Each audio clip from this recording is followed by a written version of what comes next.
നമ്മൾ കാണുന്ന എല്ലാ ജലാശയങ്ങളെയും നമ്മൾ എന്ത് പറയും? തിരുത്ത് വേണം. അറിവിന് തിരുത്താണ് വേണ്ടത്. അറിവ് തിരിച്ചറിവാവാൻ തിരുത്ത് പറയുമ്പോൾ മഴ പെയ്യുന്നില്ല, വെള്ളം. മനുഷ്യ നീ വെള്ളമാകുന്നു. ഭൂമി തിരിയുന്നില്ല, വെള്ളമാണ് സൂര്യന് ചുറ്റും കൂടുതൽ തിരിയുന്നത്. ശാസ്ത്രീയമായിട്ട് പിന്തുണയ്ക്കാണ്. 3/4% കടലല്ലേ ഇവിടെ, അല്ലെങ്കിൽ വെള്ളമല്ലേ? അതുപോലെ തന്നെയാണ് നമ്മുടെ ശരീരത്തിൽ എന്താ. അപ്പം അതാണ് യഥാർത്ഥ നാരായണ സേവയാണ് പൂർവികർ കണ്ടെത്തിയത്. നാരം ജലം, അയനം ശലനം. രാമായണം എന്ന് പറഞ്ഞാൽ മനസ്സിലായോ? അറിവ് മാഞ്ഞു തിരിച്ചറിവ് വരണമെന്ന അർത്ഥം. അപ്പം ആ നാരായണ സേവയിലേക്കാണ് നമ്മൾ പോയിക്കൊണ്ടിരിക്കുന്നത്. ഇല്ലാതിരി മലകളുടെ അടിവാരാണ് കേട്ടോ. അപ്പം ഈ രമേശോട് ചോദിച്ചാൽ കൂടുതൽ അറിയാം. ഇതാണ് നമ്മുടെ മിസ്റ്റർ കുളം. ഓക്കെ, അടിപൊളി. ഞാൻ നിനക്കെന്തു നൽകണം? നമ്മുടെ കുട്ടികൾക്കൊക്കെ വാഴക്കും തെങ്ങിനും ഒക്കെ എന്തായി ജലമായി.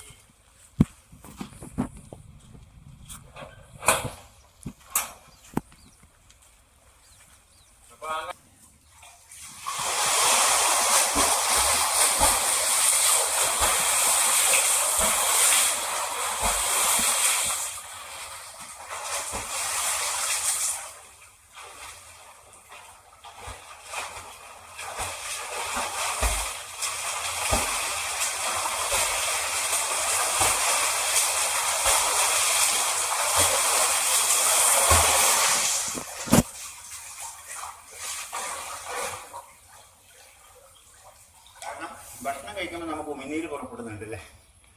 ഈ ഉമിനീര് പുറപ്പെടുന്നുണ്ടാ? അത് ഈ കെട്ടി കിട്ടുന്ന വെള്ളം തന്നെ. അത്രയും രുചികൾ ഭൂമിയിലുള്ള സകല ജീവാജാലങ്ങളുടെയും എന്തിലുണ്ട്? അന്തരീക്ഷത്തിലുണ്ട്. പ്രകൃതിക്ക് അന്തരീക്ഷമുണ്ട്, മനുഷ്യന് അന്തരീക്ഷമുണ്ട് അല്ലേ?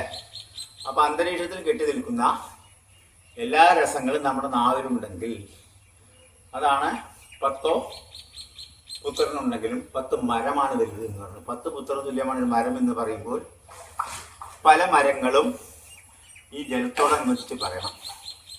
കെട്ടി നിൽക്കാൻ അനുവദിക്കരുത് അന്തരീക്ഷത്തിൽ ഏത് രസങ്ങളെ. അപ്പം മരങ്ങൾ വ്യത്യസ്ത രസങ്ങൾ വലിച്ചെടുക്കുന്നതും ഒരു ഉമിനീരാണ്.